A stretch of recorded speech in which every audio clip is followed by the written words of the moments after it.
All right, in episode 4, Ken's going to walk through and use his training as a Green Beret to help a young family think about there's an intruder in the house and we have a firearm. And here's the time, the decision time, to figure out, should I use it?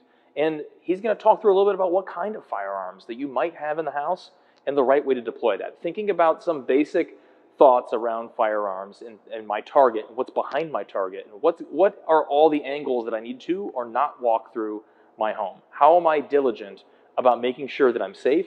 How am I diligent about making prudent decisions as to whether to fire or not fire on a target?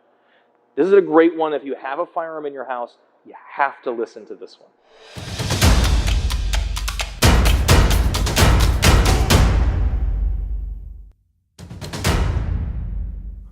All right, so now that we've talked about firearms and we've decided that's going to be part of the security of the home, there's the never-ending theoretical argument about firearms in the home and what's right and what's wrong. I'm going to give you guys information for you to make your own choice. I am going to say that I have personal biases that I can provide you all the information to prove the things I'm talking about. As someone who not only has trained how to secure people in places where we're worried about people legitimately coming there after them, but also as someone who has been the person who goes in people's homes to go after them. I can tell you from both sides of that what I would and wouldn't want to come up against, and what I've seen work and what the realities are, once again, for residential structures within the United States, that sort of thing. So you'll have lots of arguments for pistols because it's what people own. It's easy and it's fast and I can grab it and it feels, secure in my hand. You have lots of arguments for shotguns. You have lots of arguments for rifles. Let's just dispel some of the foolish arguments between all of them. People say that they want a pistol because a rifle or shotgun is too long in the home. I will argue that with a standard size pistol, if you have it at full extension, it's nearly as long as any shotgun or rifle you're going to use. It's relative. Let's start off by dispelling the big myth that if you're in your home and there is an intruder in your home, that you as an individual in your home should be hunting them or doing CQB or close quarters battle within your house to go after an intruder. No. You're not that person. You're not trained. It's a bad idea for people that are trained to do close quarters battle and have done it numerous times and are very experienced. Single person CQB is a terrible idea. Don't do it. And it's nearly indefensible in court. It's a bad idea. Do not do that. So the idea of moving around corners with long weapons and stuff like that is kind of a moot point. It's a bad idea. The only reason to go anywhere in your house with a gun seeking out a bad actor within your house is to find and secure another family member. People is the only reason. There's no object, there's no money, there's no anything in your home that is worth entering into the premise of shooting and killing another person inside your house. And I'm not talking about virtues or values or any of that sort of thing. I'm talking about for you, the individual, that is your house. If you can avoid killing someone in your home, even if you're 100% in the right, do so, because the pain in the butt that's going to come after that is way more than you want to deal with. And secondarily, if you've never killed anybody, you don't know who you are in that moment. You don't know what that'll do to you afterwards. There's a whole host of other things that you're entering into. Once again, the only thing worth killing another person inside your home for is another person, a human being that is your family member, friend, someone visiting, whatever, and this person has come in and is trying to harm you guys. For no other reason should you be stalking through your house with a gun. It is a terrible idea. So that kind of eliminates all the what round and corners and stuff with a shotgun or a rifle or a pistol. No, you don't need to be doing any of that. You should be in a hold-up place with your family behind you. You're securing it until the police come. And they can deal with that situation. It's a last-ditch effort. I have no other choices. You've negated all the other security, the hard stuff to get through, the pictures, the lights, everything I've done to try to stop someone from coming in. You've come through that. You've moved to, me and my family are huddled up somewhere away from you, and you have moved to us. You have left me with no other decision than I have to protect my family because you are obviously here for me and them. You're not here for stuff. Okay? So that kind of like, those two things, they dispel two of the big myths right off the way. Movement through the house shouldn't be a problem because you really shouldn't be doing it. Now let's talk about residential structures within the United States and the projectiles that we have to offer. In both your pistol and your rifle, you're talking about singular projectiles, a solid state bullet that's going to come out. There are bullets out there that are meant to disintegrate when they hit hard structures and stuff. They're supposed to break apart so that you don't get a lot of collateral damage. They don't travel through a lot of structures. You lessen the likelihood of them punching into other structures, that sort of thing. Yes, they're out there. Yes, they do work, but yes, they don't. I've seen bullets that are meant to break apart out of a rifle, punch through both sides of a ballistic helmet and keep on going. I personally don't believe they're reliable enough to where in the confines of my own home that I would trust them to do their job properly. Should things get haywire and I miss or something of that nature, or I'm not the person behind the gun. Let's say you're shooting and you shoot the least amount possible because you don't like it and it freaks you out and it scares you. That's all, and this is for everybody. I'm trying to lay it out for everyone to make decisions. If you're not going to be the kind of person who's going to train on a regular basis, both of these weapon systems, they have a manual of arms that may be a little intimidating. And then secondarily on top of that, the nature of the projectiles that come out of them, it's a more difficult process. You have to be better at aiming and taking care of where the bullets are going out of these. Whereas with this, there's two benefits that are immediate. Unlike in the movies, because the movies are crap, neither one of these things make any noise. When you prepare these to shoot, if they're in a ready state where you are going to employ them, neither one of them really make noise. They don't cock or make metallic sounds or anything like that. It's very quiet if these are ready to go and then you're going to use them. Whereas this thing, I can set it up in such a way. Hey guys, it's Joe. Just a quick word from our sponsor, Valley Food Storage. Valley Food Storage is the food that I store in my home. It's what my kids eat and snack on in the car sometimes. And overall, it is a great, healthy way to store long-term food storage for up to 25 years. I recommend it. It gives me and my family a peace of mind. And I want you to have it too. And they're so kind, they're going to give you 25% off, which is an unheard of discount. All you need to do is go to valleyfoodstorage.com/practical prepper, and you can unlock your 25% discount. So thank you to Valley Food Storage, and go ahead and get your discount today. To where it is going to make a ton of noise when it's ready to go.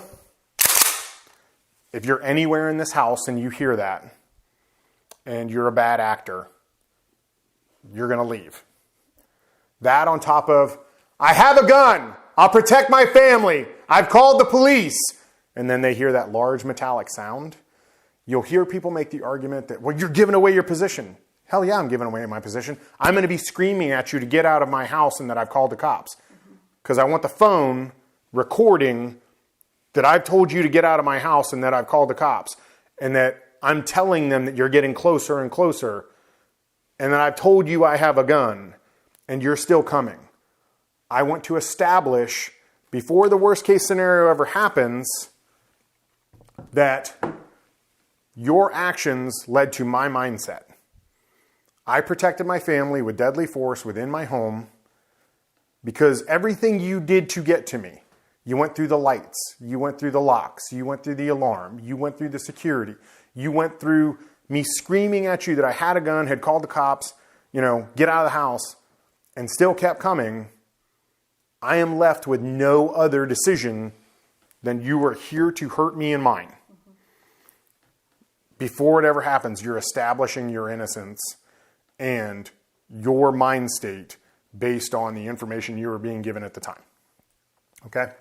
Neither one of those things, these things, give you the benefit of that loud metallic sound okay? The idea that you're going to give yourself away, yeah, I'm going to be screaming at you. If I have enough alertness time to get all this ready, yeah, I'm going to be yelling at you before you come through the door. You're going to know exactly where I'm coming from because I want you to know that I'm alert and I'm awake and I'm ready. So I'm not worried about hiding from you.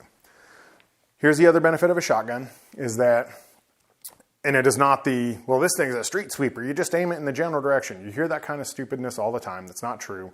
Within the distances of a residential house, regardless of the type of choke that's on it or the round that you're using, around the size of your fist is about as big as it gets in most residential houses, the distances you're talking about. So it's not a fire and forget just in a general direction. You still need to aim the thing. But I can load this up with rounds that, against drywall, they'll deposit most of their energy in one or two pieces of drywall.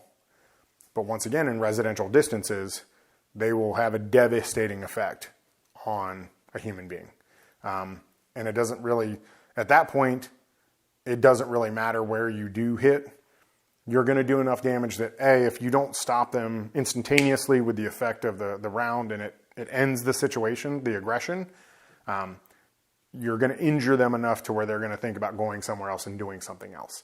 And at the end of the day, your ultimate goal of protecting your home and protecting your family is taken care of without the problematic idea of one of these two things punching around outside of your home. And now you have to think about where that went, because you still have to keep in mind that you're in a residential area firing a gun. You're responsible for anything these things do. Like I said, I know that there are manufacturers out there that they have, frangible bullets that are supposed to break apart. And I think that the technology is still kind of plus minus about how well it works.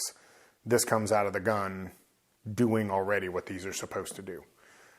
So this is my personal favorite. This is what my family has at the ready for an instance like that. But that's not to say that I don't have other firearms in the house that aren't that way. But I'm a gun guy and I'm a Green Beret and I've spent a lot of time doing this. So it's a less of a decision for me. There are arguments to be made for the other firearms. But I only have the one. I don't want to or have the need to buy a singular firearm that's entire purpose is just my house. Okay, right on. Go out and seek out the best ammunition you can of a frangible nature. Test it. Take it to a range somewhere and fire it through 3 or 4 pieces of drywall. Fire it through a 2x4. Does it do what you anticipate it doing? Does it do what it says it will do? Those are all important things, okay? So once again, I'm not trying to steer you anyway. For me personally, I think this is my choice. For these, I would definitely test what the offerings are out there against the type of structures I have in my house. And why does that become so important? I've mentioned a couple times the, reaching into a neighbor's home or something of that nature, but there's also the concern that once again, you guys have small children. Can you, on a regular night when you're home from work and you're home from work and you guys are both done and the kids are just running the house, can you at any one given time go, all the kids are in this place, like, could you in a minute, if I came and I said, freeze, could you tell me where they were standing? And the odds of that are going to be pretty low, okay?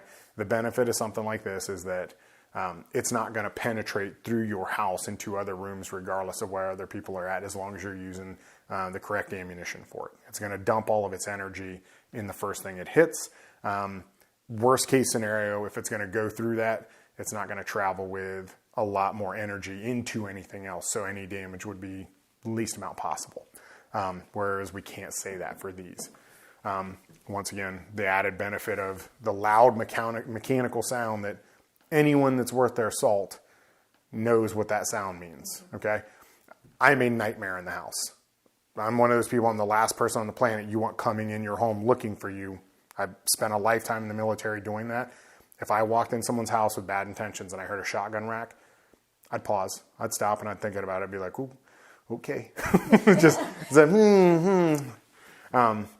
So guys, those are some of our decisions about firearms in the home. You have to start thinking about, it's not as simple as, I bought a gun and I go to the range and I shoot on the 25-meter range plinking at paper. You have to understand what bullets do beyond the first target they hit in a residential house. You're talking about shooting guns in your house where your family is residing. And that's one of the big pieces I think a lot of people miss when they talk about defending their home, is the second and tertiary effects of firing a gun in your house. Okay, people think it's like the movies where I shoot you, the bullet stops with you, and you fall and it's all over. And it is very rarely that simplistic. Okay, so those are that's a lot of our conversation about how do we make choices about what we're going to use and the why. Some other things that you need to think about is worst case scenario happens and you have to fire a firearm inside your home and you actually do kill an intruder. Okay, the high likelihood is that at the very least, a grand jury will be convened, even if you're 100% in the right, because every prosecutor in the country wants the public. They want a group of your peers to say, yeah, there's no reason to charge this person with a crime, because it takes them off the hook. They have no culpability after that. It's much easier to say, I used my deer gun because it was the only option I had, as opposed to I used my $4,000 sexy rifle that has Mullen Labe on the back of it and a Punisher skull on the side. Those send very different messages to people. Yeah. And it's for those of you out there that use a rifle or a pistol and those are your chosen choices, right on, no problem. It's your choice. You're fully allowed to do that. Definitely test your ammunition against the type of materials that are made to build the structure you live in. I would highly suggest that any defensive firearm that you have, and that's its purpose, that's its status purpose, that you do not have any symbols or words on it, the come and take it or the Punisher skull or, anything of that nature. Those are super common. It's a bad idea. It sends a bad signal to a prosecutor. There's going to be pictures of your firearms that are passed around in grand juries, that sort of thing. A jury of your peers. The idea of a person killing someone to protect their family and their home is a lot more palatable to a jury of your peers if it doesn't appear like you were the kind of person that was hoping it would happen. So just another food for thought, another thing for you guys to be thinking about. I would also, and once again, I'm all freedom and liberty, do what you want. I'm obviously a big Second Amendment guy. In the current national social conversation status of our country, an AR-15 of any rifle, aside from maybe an AK-47, would be the last firearm I would protect my home with, simply because I don't have to do anything wrong. If I get a prosecutor who is looking to make his name in the news or her name, or I get a group of people who aren't very educated about firearms in my grand jury, group, that sort of thing. You're talking about an awful lot of factors that you have no capability to control or manipulate in any way, shape, or form. You're relying on a group of people who don't know you and know very little about what was going on, that you killed someone with an AR-15 or an AK-47, and that's really the long and short of what they know. Right now, this would not be my choice. If a rifle is your choice for whatever reason, right on, it's totally up to you. I would use a Mini 14. It looks like a hunting rifle. It's every bit as deadly as this thing. The manual of arms is almost exact. Make good decisions based on understanding that it doesn't stop with pulling the trigger. So guys, that's going to be our talk about firearms and